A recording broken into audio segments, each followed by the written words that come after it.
Hi everybody, welcome back to my channel. My name is Becca and today we are going to be talking about my May favorite. So I'm going to be talking about plants, of course, and then I'm going to also talk about some products that have been my favorites because I don't have that many, but I just kind of want to give a shout out to a few plant products that I've been using. Okay, so we're going to talk about my Antherium Ace of Spades. Now, when you look at it, you wouldn't really think to yourself, wow, that's a plant that is worthy of being on this list. But in my opinion, it totally is because look at this cutie new leaf. Can you see it?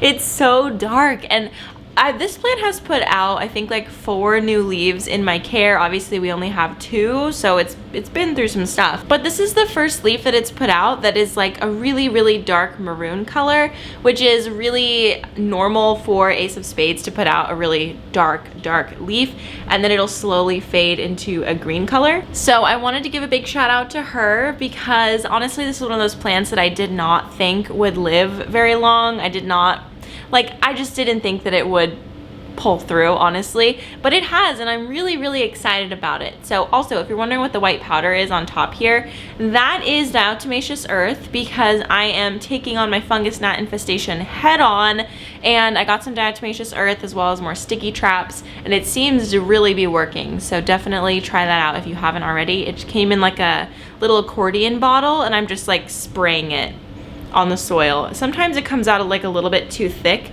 but you know, if you can get a nice like spray around the soil, it should be good. So with that, this is the little accordion thing, and you just push down on this and then it'll puff out the powder that is the diatomaceous earth. And then these sticky traps is what I ordered. I've never ordered these ones, but I ordered a lot of them because I feel like no matter what, you're always gonna need sticky traps. So I got some of these, and I put out like probably 10 of them. Like I put out a ton in my little cabinet. I have the lights turned off right now so that the exposure wouldn't get stolen. But I have a bunch of these in there, and my goodness, they really attract the fungus gnats. It's amazing. So these are definitely some of my May favorites. These are saving my life right now because yeah, things were getting a little out of hand with the gnats, but we have it figured out. I'm not looking for advice. I know that anytime I bring it up, I get a lot of comments giving me advice. You know, honestly, it got this bad because I was just feeling really lazy, but I'm usually really good about nipping it in the bud pretty quickly, but this time I don't know what was going on with me. All right, so the next plant we're gonna talk about is the Hoya Linearis. Look at this, like she's poking me in the eye, but like look at her go. She looks so good. Oh my gosh, I cannot get over this plant. Like this is honestly, I think my favorite Hoya right now, besides one other that I'm gonna show in this video. Yeah, definitely in the top 5. But this plant is so fun. I love that it looks like hair. If you saw my first Hoya collection video, I put my Hoya Linearis. Is that a fungus gnat trap stuck to my arm? There's fungus gnats on it. How long has that been there? And none of you told me.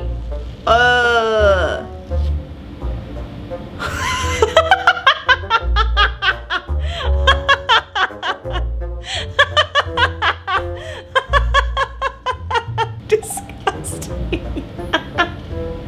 Oh my god, that is revolting. My sweater is hairy. You can see. It's like very rainy and cold outside, so it's cold in my house. So I'm like kind of bundled up in a sweater.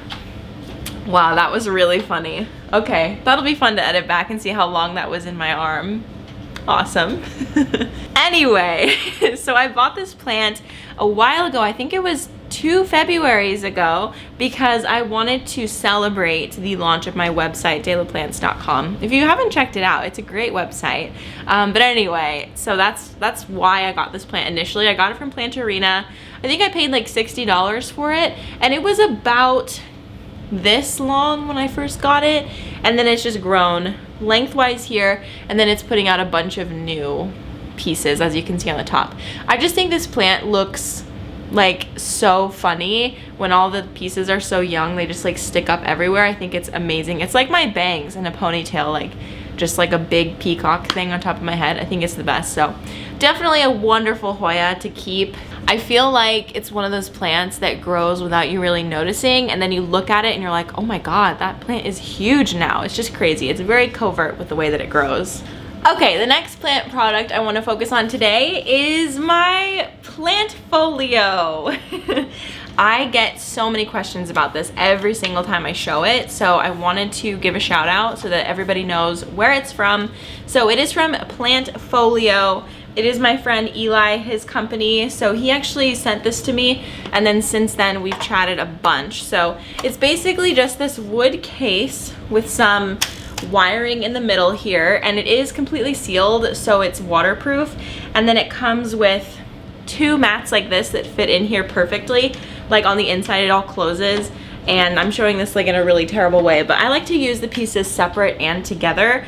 I oftentimes use this over the sink, like just over the sink, so that the plants can sit on top of here and then water can go right through, and if I have dishes in the sink I don't have to remove them. And also it just is a better reminder for me to not leave plants in the sink, and if I do happen to leave plants in the sink, all I have to do is pick this up and move it and then they're not in the sink anymore and Daniel doesn't get mad at me.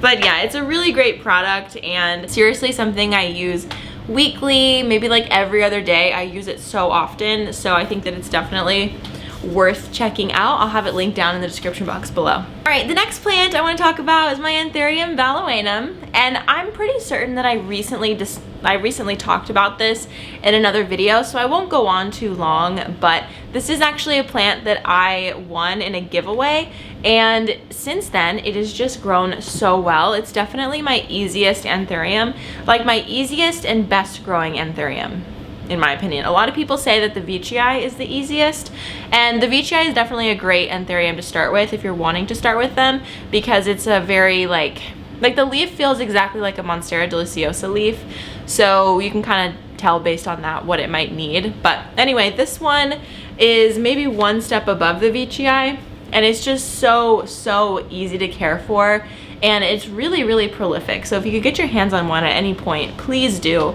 I did see the prices for them recently on, I think I was looking at NSC Tropicals, and I think that they're selling for a lot of money, which sucks. But if you can find one for a good price, even a really little one, they do grow pretty fast in my experience. It has not been in the most ideal conditions for most of its life because I was living in Tucson obviously, but it is just constantly putting out new leaves. I think it's put out like at least, well, all of these leaves it's put out 1, 2, 3, 4, 5 leaves that it's been working on in the last like year and a half, which is pretty fast for an Antherium in my opinion. Like, not being in great conditions to put out that many good leaves, I think is pretty impressive. So I think that in our new house, it will continue, like in the house I'm currently in right now, it'll put out more leaves faster, and hopefully they'll just keep getting bigger and bigger. All right, so before we move on to the next plant product, I want to talk about another product that has been a really big favorite for me in May, and that is Jinx. If you're unfamiliar with Jinx, Jinx is a company that is all about dogs. So they have everything from dog food to dog treats, dental chews, food toppers, lots of stuff like that. I'm sure that if you follow me on Instagram, you know that my dogs are literally the light of my life. They are the most important parts of my life. Even though plants might seem to be more important sometimes, that's not true. It's all about my fur babies 100% of the time. So when I saw how they were reacting to Jinx and how much they loved it, it was really the best feeling ever. I have noticed that my dogs tend to be a little bit more picky eaters. Like, they'll just like wait a long time before they eat their food. And since I started using Jinx, specifically the food toppers, here, let me show it to you. It is empty because my dogs love it so much. But this is all natural, freeze-dried, cage-free chicken, and it's great for picky eaters, and you basically just sprinkle this on top of their food, and they just, I don't know, it's just a flavor enhancer, and they really love it. In my opinion, it goes without saying that dogs who eat well live longer, so that's why I think it's really great that Jinx puts a huge emphasis on the ingredients in their food and all of their other products. Their formulas are designed by pet parents, formulated by nutritionists, and approved by veterinarians. In their products, you'll find ingredients like fresh salmon, organic chicken, sweet potato potato, pumpkin, and much more. And this comes together to create a really well-balanced kibble that your dogs and mine will absolutely love. If you'd like to check out Jinx, you can click the link down in the description box for 40% off your first box. Jinx guarantees your dog will love the products or your money back. So again, click the link down in the description box if you'd like to check them out. Oh, I'm sorry. I just kicked Leo. I just kicked Cooper. I'm sorry, kiddo. I didn't mean to do that. All right, the next product that I want to talk about today is I think it's a hydrometer. I need to figure out what it's actually called. Honestly, I'm not exactly sure, but I just looked up hydrometer and I found like a bunch of these. So we're just gonna go with humidity meter. Let's call it that. So I've been buying humidity meters for a really long time because I think that it's super important to know the humidity of your home and also the temperature in all the different spaces, because believe it or not, each individual space in our home is basically its own little microclimate and environment. So my room in here that I'm not sitting in for once sits at around 65 to 70 degrees currently. In the summer it'll be much higher, but then humidity is usually like 40 to 70% humidity. And in my greenhouse cabinet right here, it usually sits at about 80% humidity and like 73 to 75 degrees, which is beautiful. Could not be better. And currently in the room that I'm sitting in, this has adjusted since I took it out of the cabinet, but it's sitting at, 67. Anyway, like literally 3 seconds before I lifted it up, it said 56, so I don't really know. I think it's just trying to understand the new environment, but this is something that I just picked up from the local hardware store, but I have purchased them from Amazon or something like that, like in other moments of my life, but I just saw this when I was at the hardware store and I was like, oh yeah, I need one for my greenhouse cabinet, so I picked it up. I think it was $5. That's super cheap. In the past, I've paid much more than that, so anyway, I really love these and I think that they're really helpful around the house to understand each individual environment, and especially when you have an enclosed space like this, you can monitor things on a more specific level, because obviously I cannot go and stand in there. Like I can stick my hand in it, but that doesn't really tell me too much. So I found these to be really accurate and super helpful. Okay, you guys, I'm gonna do a 2-for-1. I'm gonna do a favorite and a plant in one. Okay, so first we're gonna talk about the plant, and that is this Hoya Linearis splash, and it looks so pretty. I'm absolutely obsessed with the way that this looks right now. Like, I just want to look in the viewfinder at this. It's so pretty. But basically, this is a cutting that I got from Adam a while ago, and honestly, we've been on quite the journey. I did not know what would happen. I really nearly killed it like 3 times, and I felt really, really bad, and I would have felt terrible if I did actually like kill it, because my friend sent me this plant and I didn't want to ruin it, and it would have been emotional and more complicated than killing a plant from a random store or something. You know, there's some emotion behind this. This is like one of his favorite plants, and I have a cutting of it, which is so special. So anyway, what I want to say here is this part, the big section here, this actually has finally rooted after months and months of not rooting. Let's see if I can get any sort of visual on the roots here. Oh yeah, there you go. Can you see them? When I pull up on the spag, you can see some roots that are digging in.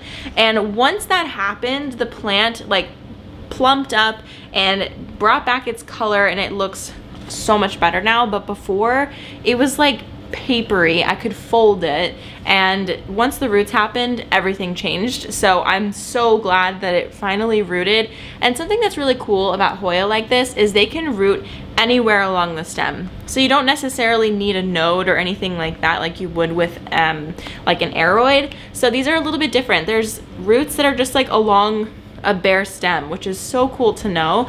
It kind of makes me want to propagate Hoyas, even though I'm like pretty scared to propagate Hoyas. This was my first time ever really propagating a Hoya, and honestly I was terrified that I would kill it. This one has actually recently rooted. This is like a super splashy piece. Can you see that? This was a separate cut, and it recently rooted. It took a lot longer to root. This one I for sure thought was dead, so I'm honestly shocked that something happened from this, but I'm noticing that there's some tension when I pull up on the spag, so that kind of tells me that there's a root system happening right there. But honestly, like, propagating in sphagnum moss was terrifying for me, and I was kind of torn ethically if I should be doing it or not, because sphagnum moss is obviously, I don't know, something that is mined and not something that I want to be buying a ton of. It's like the same category as peat moss to me. But the thing is about sphagnum moss, it is reusable. So I bought 1 block of it well over a year ago, and I'm still using it. So I just think that's a really good thing about sphagnum moss. You can keep reusing it, you can boil it and keep using it. So that would be the second half of this in my little product part.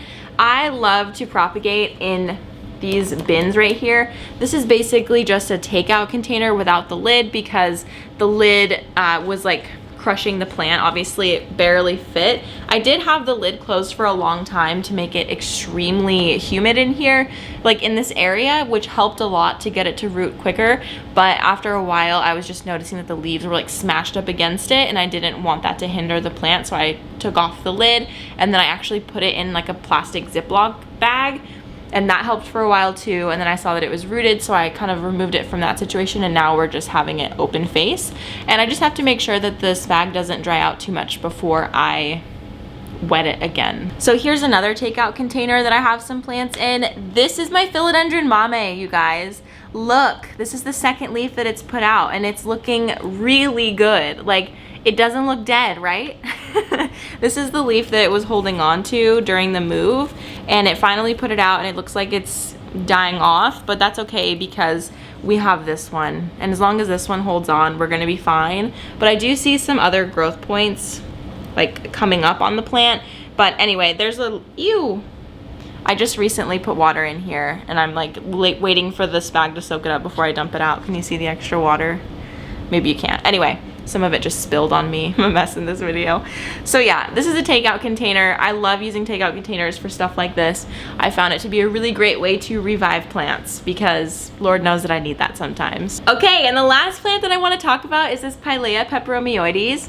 Look at her. Oh my gosh. I feel like I've also talked about this plant very recently as well, so I don't want to spend too much time on it, but it looks so good. I got this from Green Digs a couple months ago. We were doing a campaign together, and this is one of the plants that they sent me to unbox, and it is so pretty. The pot is like aging really nicely, and it's putting out, well, number one, it put out that baby, if you can see that. Yeah, and then it's putting out another one right here, which you probably won't be able to see, but it's right, yeah, you can see it right there.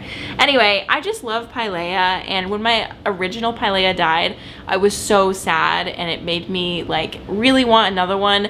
But I waited a while, and then I got the opportunity to get this one, and it just looks so good. I feel like it's gonna be an excellent mother plant. I mean, it's already put out 2 new babies, so I think that it's gonna be awesome. I can't wait to see it grow. It's just one of those plants that grows without you noticing. Like the Hoya Linearis is just, one day you look over at it and you're like, when did you do all of this? You've been busy, I see. So anyway, love this plant. If you don't have one, you should. This was definitely the first, in my opinion, other than the Monstera deliciosa, this was probably the first plant that was like all the rage in the houseplant surge that happened like in the late 2010s, you know, 2018 through now, I guess, would be that houseplant surge. Maybe it was more like 2017 that it really started, but in any case, I hopped on in right at the end of 2017, basically 2018 at the very beginning. So somewhere in there is when I hopped in the mix. All right, you guys, that is going to be all for this video. Thank you very much for joining me on this little favorites adventure, favorite plants, favorite plant products, favorite puppy products. I'm so glad that I get to share this stuff with you guys on a regular basis. So if you enjoyed this video, please give it a thumbs up and comment down below your May favorites. And if you have any thoughts on any of the plants or products that I showed, I would love to hear what you think. And of course, don't forget to click the link in the description box below to get 40% off your first box of Jinx. All right, guys, thank you for watching. I will see you in the next one. Bye.